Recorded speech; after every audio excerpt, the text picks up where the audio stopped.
Et une fois qu'on a fait la primitive, il nous faut calculer les constantes. Calcul constante. Et ça nous donne V. Ensuite, une fois qu'on a le V, il faut calculer une deuxième primitive.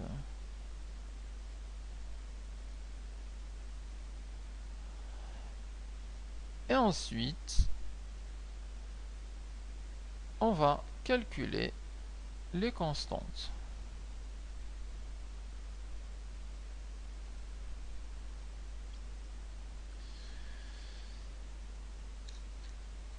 Et on arrive donc ainsi à la fin des rappels de mathématiques pour ce chapitre. Et oui, c'était que des rappels. Mais on a par contre parlé de la vitesse, de l'accélération, des relations entre les vitesses, le vecteur accélération, le vecteur OM. Et on peut maintenant énoncer les célèbres lois de Newton.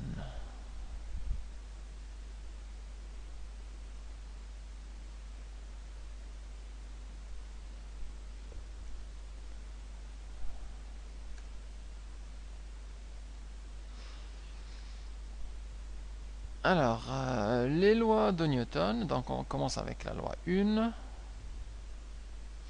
ou dite première loi de Newton, qu'on appelle aussi le principe d'inertie.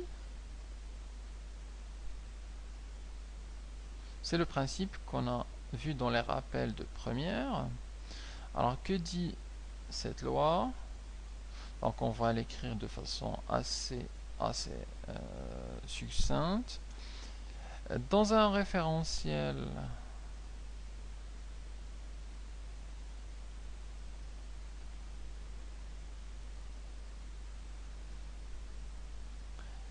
galiléen, alors si on a la somme des forces extérieures égale à vecteur nul, ça c'est équivalent au vecteur vitesse égale à une constante.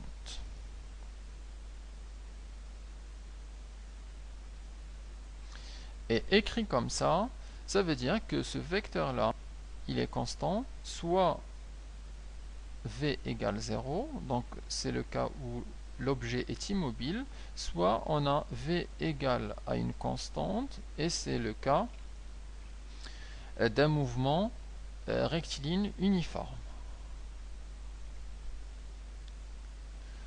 C'est la première loi de Newton.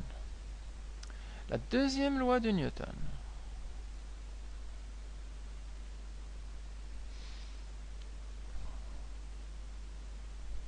Alors, elle n'a pas de nom particulier, et par contre, elle est super importante. Je donnerai ici un nom. Le principe fondamental de la dynamique.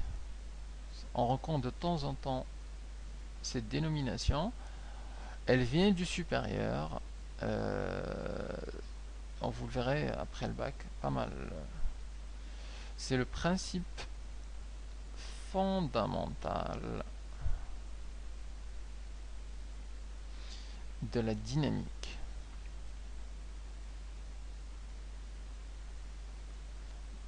Dite le PFD.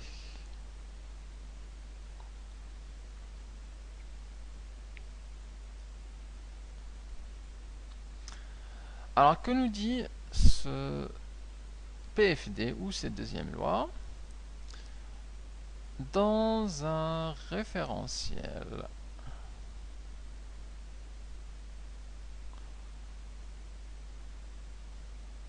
galiléen, on a une relation entre les forces extérieures appliquées sur un système et l'accélération. Je veux dire, on a pour tout système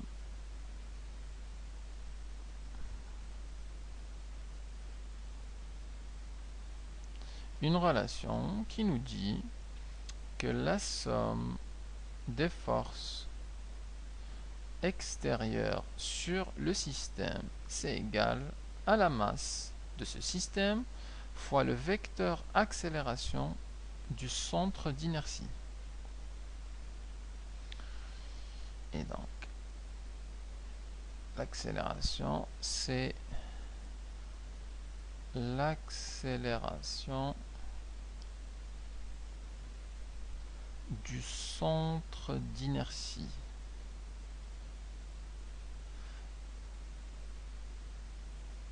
Et c'est valable seulement pour le centre d'inertie. C'est-à-dire que la deuxième loi, elle nous donne en fait une idée du mouvement du centre d'inertie et non pas des autres points de périphérie, par exemple, du système.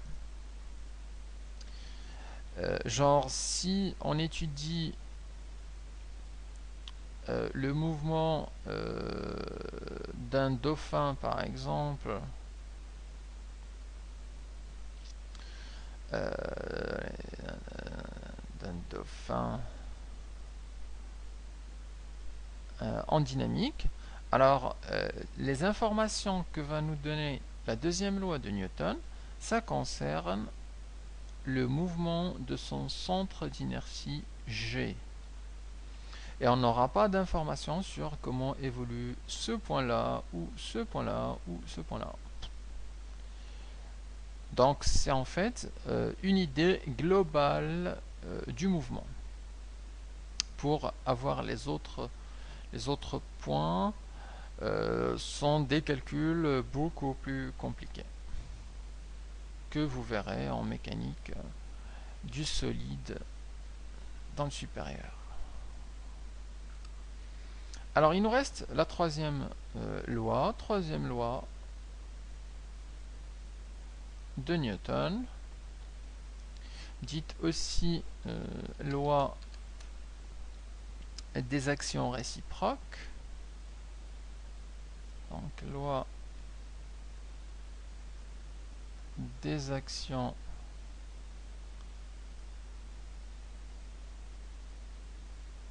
réciproques.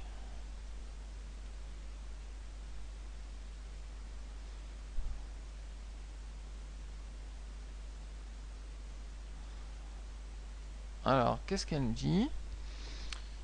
Elle nous dit si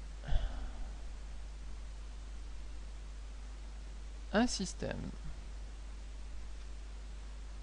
A applique une force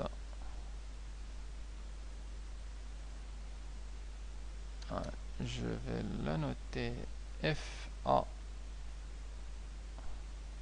sur B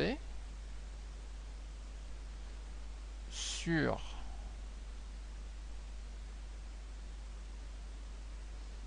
un système B, eh bien, le système B applique en même temps une force sur le système A qui est l'opposé de cette force. Alors, le système B applique une force, alors on va l'appeler FB sur A, qui est l'opposé de la première force. Donc elle a le même module, elle a la même direction, mais elle a un sens opposé. Donc le système B applique une force c'est cette force-là sur le système.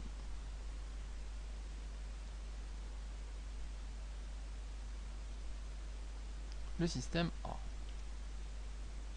Et c'est ce qu'on appelle justement les actions réciproques. C'est-à-dire si A applique une force sur B, alors B applique réciproquement une force sur le système A.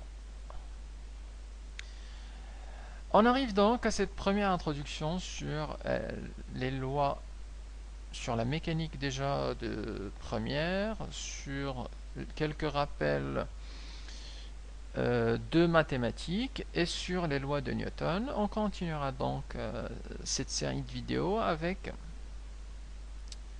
l'étude des différents mouvements à connaître, donc la chute verticale libre, la chute verticale avec frottement, les projectiles, les satellites et les systèmes oscillants.